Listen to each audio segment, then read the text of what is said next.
The WWE draft transfer window has been open. This was announced on SmackDown that there was be a transfer window, and it was acknowledged as WWE heads to the Netflix debut on the 6th of January that leading up till then, this transfer window was open, and superstars from Raw, NXT, and SmackDown could get shuffled around and end up on different shows.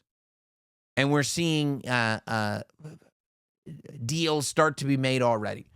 This was one of the things I thought Nick Aldis really shined when the draft was happening, because it felt like he was trying to acquire talents. It felt like there was at least something to this drafting, and we're already seeing that with this transfer window.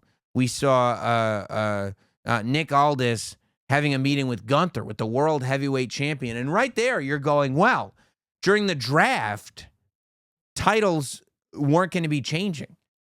During the WWE's draft, it was champions aren't getting drafted because the WWE champion stays on SmackDown and the world heavyweight champion stays on Raw. That's how Cody Rhodes ended up going over to SmackDown after WrestleMania.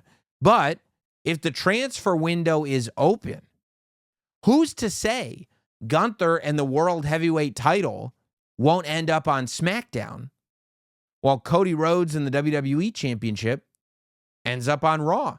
I wouldn't be shocked if Netflix was like, hey, we want Cody on Netflix. You want to build this global franchise.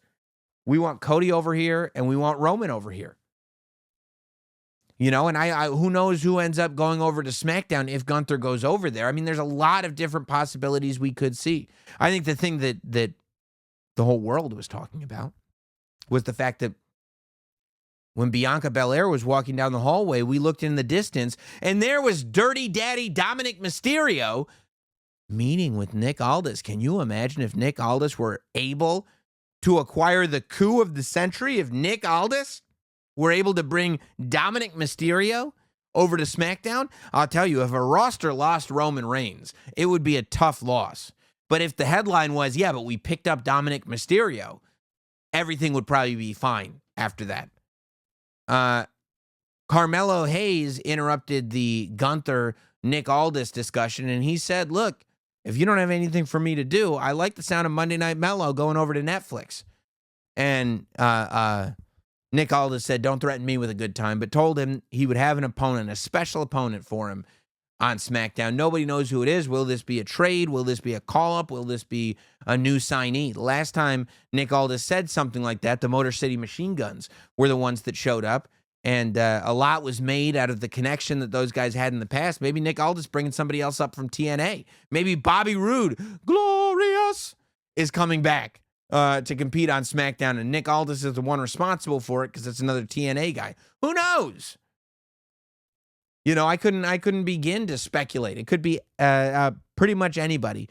But I do think that it was very interesting that they specifically brought up Raw, SmackDown, and NXT were part of this transfer window, because that means we could get call-ups.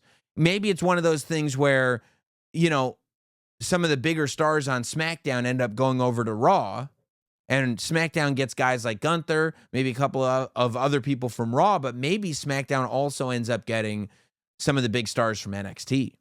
Maybe SmackDown ends up being kind of what SmackDown was in the early, you know, SmackDown 6 Paul Heyman days, where SmackDown becomes this show, like Raw is that big star-studded sports entertainment show, and SmackDown becomes this great wrestling show where you're seeing all these stars really come into their own and have the opportunity to do that. Who knows? There's so much to wildly speculate on